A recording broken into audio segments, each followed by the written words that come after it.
नमस्कार दोस्तों, आप सभी का स्वागत है अपना ज्ञान धर्म यूट्यूब चैनल। मैं आपको बहुत ही जबरदस्त कहानी बताने वाला हूं कि कैसे जाने अनजाने में हुई घटना हमारा जीवन बदल सकती है।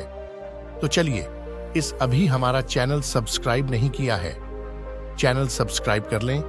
ये शुरू करते हैं। एक बार की बात है, एक गुरु और शिष्य जंगल के रास्ते से कहीं जा रहे थे तो रास्ते में शाम होने लगी और उनको पानी की प्यास लगी। तो पास में एक गांव आया और जैसे ही वह गांव में पहुंचे तो देखा कि एक झोपड़ी थी। वो झोपड़ी की तरफ गए और उन्होंने आवाज लगाई। तभी एक आदमी और उनकी पत्नी, साथ ही साथ में उनके 3 बच्चे भी आए जो फटे पुराने कपड़े पहने हुए थे। गुरु यह सब दृश्य देख रहे थे कि इतना बड़ा खेत है, इन्होंने फसल इसमें नहीं लगाई हुई है। तो गुरु ने सबसे पहले तो पानी के लिए आग्रह किया कि हमें पानी मिल सकता है। तो उन्होंने गुरु और शिष्य को पानी पिलाया। अचानक गुरु ने कहा कि अगर आप इसमें खेती नहीं करते तो फिर अपना जीवन यापन किस तरीके से चलाते हैं? तो उस आदमी ने कहा कि हमारे पास एक भैंस है और इस भैंस का दूध बेच करके पैसे कमाते हैं और इसी से हम आजीविका चलाते हैं। गुरु ने उनकी इस बात को ध्यानपूर्वक सुना और उनके बीच में कुछ देर तक बातचीत हुई, लेकिन अंधेरा हो चुका था।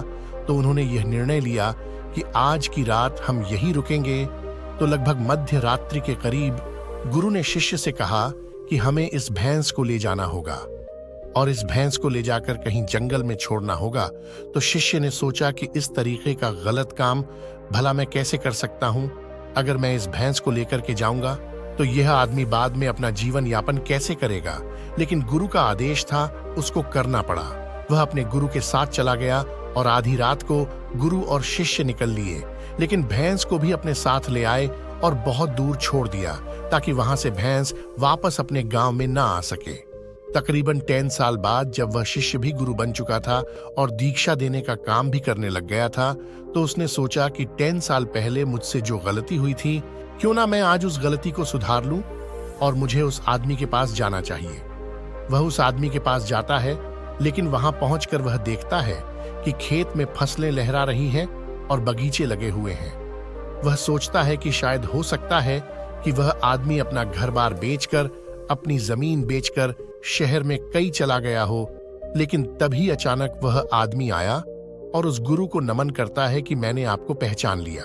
बरसों पहले आप और आपके गुरु साथ आए थे, लेकिन उस दिन रात को अचानक पता नहीं क्या हुआ कि हमारी भैंस हमें छोड़कर चली गई और अब हमें कोई दूसरा काम करना था जिससे हमारी आजीविका पूर्ण सुचारू रूप से चल सके।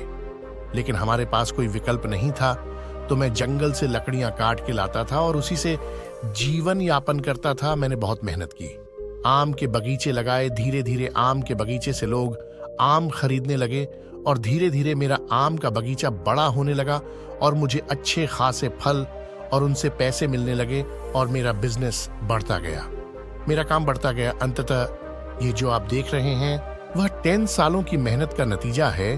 तो कहानी से हमें यह शिक्षा मिलती है कि आपके जीवन में भी कोई ऐसी भैंस है क्या जिसको आप नहीं छोड़ना चाहते हो और सिर्फ उसी से आप कमाई करना चाहते हो? जैसे कि उस आदमी को नहीं पता था कि उसके अंदर टैलेंट है, उसके अंदर इतनी क्षमता है, लेकिन गुरु ने उसका भाग्य बदल दिया।